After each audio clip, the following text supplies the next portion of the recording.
66-10. Yeah. When you beat a team 66-10, what does that do for your football team? Well, I thought, look, I to be really honest with you, we struggled there in the second quarter. So what I was really happy was, especially offensively, and so when we came out in the second half, we played a lot better. Mm-hmm. We scored, I think, 45 points in the second half. So I was really happy about that. So I think there's a lot to build on, but we have to eliminate what was going on in the second quarter. We had a few 3-and-outs. We kind of struggled a little bit defensively early on, but we regrouped, and I think that's a good sign for our team. Dylan Lonergan, Yeah. your quarterback, had a phenomenal day. He did. Phenomenal day. Yep. But now word is he's injured a little bit. What's the word on Dylan Lonergan, and will he be ready for Saturday? He'll be ready to go. We wanted to give him one extra day of treatment. He's dealing with nothing major, and so we felt like it was in the best interest of him and the team to give him a little bit more time to rest it. Grayson went out there today. Yeah. He practiced well. We're very fortunate. We have three really capable quarterbacks. We have Dylan, obviously. We've got Grayson James, who he was 5 for 5 in the game, threw for 170 yards. Lights out. Had a good day of practice today. He played a lot for us last year. And then we have a freshman, Shaker Reisig, who is a very good player, too, in his own right, who has not played yet, but is a very good player. So we're thrilled to have the quarterback room that we have. How do you keep that game in perspective going into week 2? We'll talk about Michigan State in just a second, but how do you keep, you blew them out. Yeah. And I'm going to ask you an awkward question. When you go up and blow out a team, and you got to go up and shake that coach's hand, is it an awkward moment? Or do you know the guy? It's funny, it's a great question. I think about that. I haven't been involved in too many of those. I've been on the other side of a couple of those. When I was at Duke, coaching at Duke, we weren't very good when I was at Duke, and we got blown out.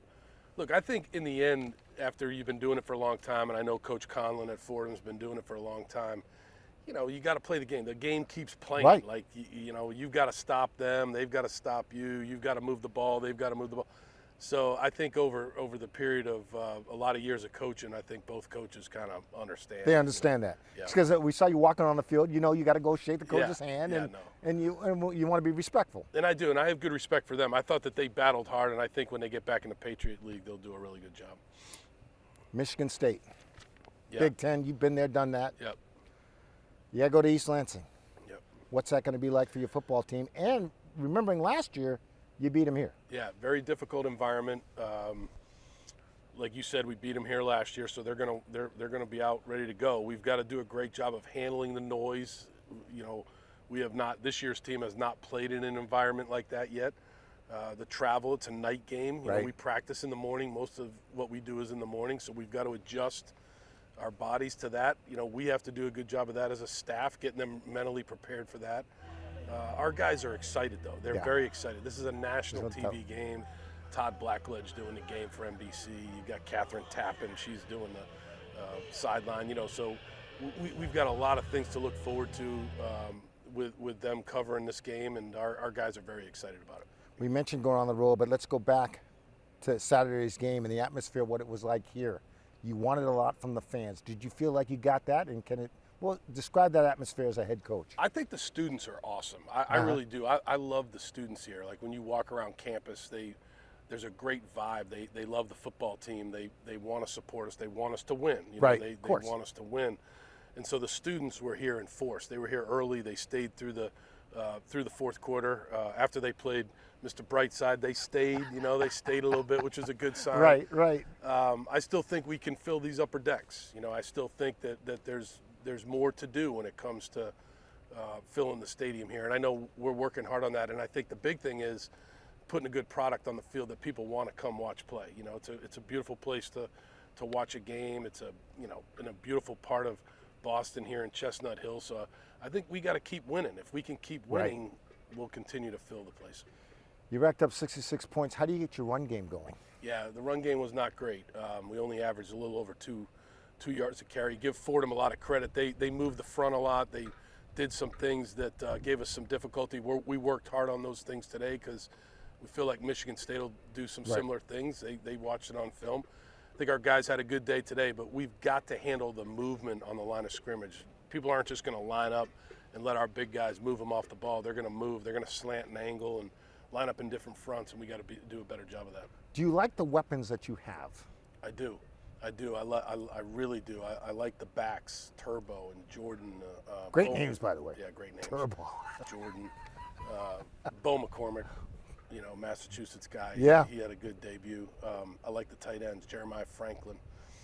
I think he did a really good job in the game. I like the receivers. Lewis Bond had 11 catches. Reed Harris had a big catch. Jaden Skeet from CM right down the road here had a couple touchdowns. So I'm very happy with the weapons that we have, and I think we've got other guys that can play too. VJ Wilkins, you saw him make a big catch, big 60-yard catch down to the 1-yard line. So I think we've got other guys that can show up too, but I'm really happy with those guys. I want to talk about special teams. You had a block punt. Yeah. Charlie Camella. Zavarian did a great job on that. Charlie, we kind of compete for that role during the week. Does it get competitive? Yeah. Who has the best time off the edge, who can beat. Usually it's 2-0 or less to get to that block spot in college. And Charlie won it. And so he earned the right to go out there and go block a punt, and he did. Do you do it every week? Yeah. That's pretty cool. Every week we put a guy out there to see how fast that guy can be off the edge. And it's pretty competitive. It's very competitive. And Charlie was the guy who we thought that gave us the best chance in that game to go do it. So we'll see what happens this week, see who can do it this week. When you do something like that, when someone blocks a punt, what does that do for your football team? How fired up do your players get? It's great that you asked that question, because I just said this to the special team staff, Matt Turn and Nick McGriff. They do a really good job coaching for us. I said a block punt changes the whole complexion of the game. When you block a punt, you get the crowd into it, the energy of your sideline, the field position for your offense. It's always, in my career, a block punt's been a huge momentum changer. And making sure you don't give up a block punt is a big deal too, right? Because that can really hurt you as a team. But if you block a punt in the game, the percentages of you winning go way up. How fired up will Michigan State be knowing how they got beat last year? Yeah, and you know that, right? You know that going in, and this football team knows that going in. Yep. Yeah, they'll be fired up, Steve.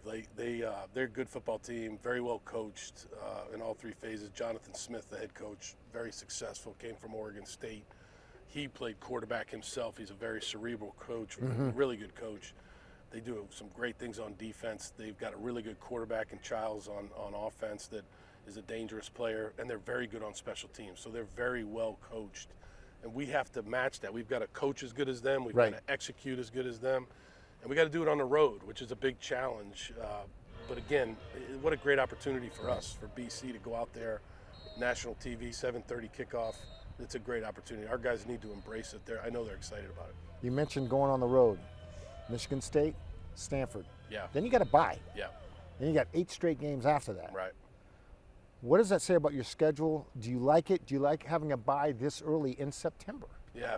Usually you like the bye right in the middle of the season, but we have 2 byes, so we have that bye, and then we have one at the end before our last game, which is fine. I mean, you can't dictate. That's right. You just got to play them the way they come. But our guys, again, the road is going to be very difficult, and we have a great staff, our nutritionists, our strength staff, to get these guys prepared, our medical staff, the proper amount of sleep, nutrition, hydration, all of that, because you go out to East Lansing, you're not getting back till late that night. Right. Then you got to go back out to the West Coast for another night game out at Stanford. Like you said, it's good that we have a bye after Stanford, but these 2 weeks right here, they'll go a long way towards defining, what this season can be for us. When you watch the film, as the head coach is standing there on the sideline, is there any player that surprised you, that did better than you expected him to do when you're going over the game film? Yeah, that's a great question. Some of the young guys that got in, I thought they stepped up, didn't they? I don't want to say that they did better than I thought.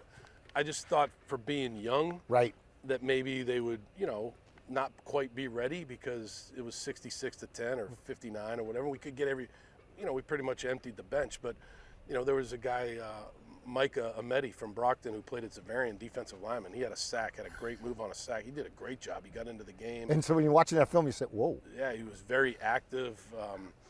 Anthony Ferrucci got in there at the end as a running back, who's a scout team running back for us. He did a really good job of, running in there. The young tight end, Stevie Amar.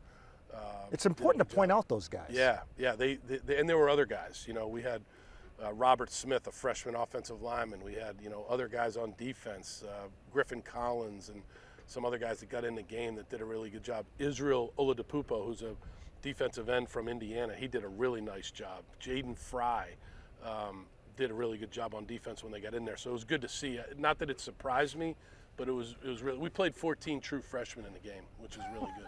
That's amazing. Yeah, it helps. When you have a score like that, I know it's only Fordham, but when you go in after a game like that, would you say, and this may be an unfair question, but when you put up that many points and your defense plays that well, is the offense ahead of the defense? Was the defense ahead of the offense? Or would you say it's balanced? That's another great question. I think that the defense right now a little bit ahead of the offense. Even after scoring 66 points? You look at the points, but again, Bam Crouch, we had the block punt, Yep. which was a short field. Bam Crouch had a pick six, so it Right. wasn't all offense. I think that the defense, after they got used to being spread out early in the game, they only gave up about 100 yards of That's offense. That's And they it. played really well. They tackled well. They did a lot of things well. Offensively, we did a lot of great things. Like, don't get me Right. wrong, but we can be better on offense. We can execute a lot better on offense in certain parts of the game. Play action, checking it down, protecting better, third down a little bit better. So I think we got a lot to build on offense. During the course of a game, how does communication go with your coaches? Yep. So I'm on the sideline. Will Lawing, our offensive coordinator, he's up in the box. He and I call the plays together. He calls them, but I get involved a little bit on offense because of my background. Because of your background. Tim Lewis, our defensive coordinator's up in the box. He calls it from up there. We got really good guys on the. I thought our sideline was a lot better, a big improvement from last year. From the past? Yeah, I thought the communication between the players and the coaches to the coaches, upstairs to downstairs, and vice versa, downstairs to upstairs, was very good. I thought the players who came off, they gave us good information in between series, which was really good. A couple of veteran players were injured in the game, and so they helped us on the sideline with what they were seeing on both sides of the ball. So I was happy with the communication. Week 1 of the NFL. Yeah. You got some guys that are in the NFL. Yeah. Do you keep tabs on them? No doubt. Yeah, no doubt. Yeah, those are some of my closest friends Right? down there. Yeah. Right? Will you keep tabs on Got, those guys? Kendall and Yeah, the guys that are, I thought, let's start with those guys. Right. Drew Kendall had a great preseason. He graded out very high at center for the Eagles. Ozzie Trapillo, I think he's playing right and left tackle. He's a swing tackle, doing a really good job. Donovan, especially after the Parsons trade, Donovan is, he's going to be, counted on to really make plays for them. He had a really good preseason, Right. so I'm excited for those guys. Yeah, very excited for those guys. I know you watched part of the UNC game. Yeah, I have to go there. yeah. Okay. Well, let's do it this way. You went from college to pro, back to college. Bill's gone from pro to college. Yeah. What's the transition like? What did you take away from the North Carolina game? TCU's a good team. TCU's a very good program. I mean, TCU, what was it, 2 years ago? They were in the Final Four. Yeah, they're good. Yeah. Gary Patterson, when he was the coach here, did a great job, and now Sonny Dykes, they've done a great job. They recruit well. Bill's just starting out. It's just starting out. It's a different ball game. It's college is very, very different than the NFL. There's different rules. There's recruiting. There's NIL. There's portal. There's the school. What type of school are you representing, and what is the school looking for? But it's one game. I just think there's so much hype that goes, and I get it. I think it's awesome for college football. Right. But so much hype goes into one game. There's a lot of football left. There's not 11 lying. games left. Right. And I think, most of us that have been around Bill and, seen him operate here for many, many years, his teams always get better and better. So, I'm sure they've got a lot to correct, just like we had a lot to correct. We won, but we still had a lot to correct. There's a jump between week 1 and week 2, and I'm sure he's hoping his team makes that jump. What's your message to the team this week going into Michigan State? Yeah, the message is, again, understand the preparation throughout the week. I'm harping on one day at a time, one drill at a time, one play at a time. Don't think about Saturday yet. Think about the process that it takes to get prepared.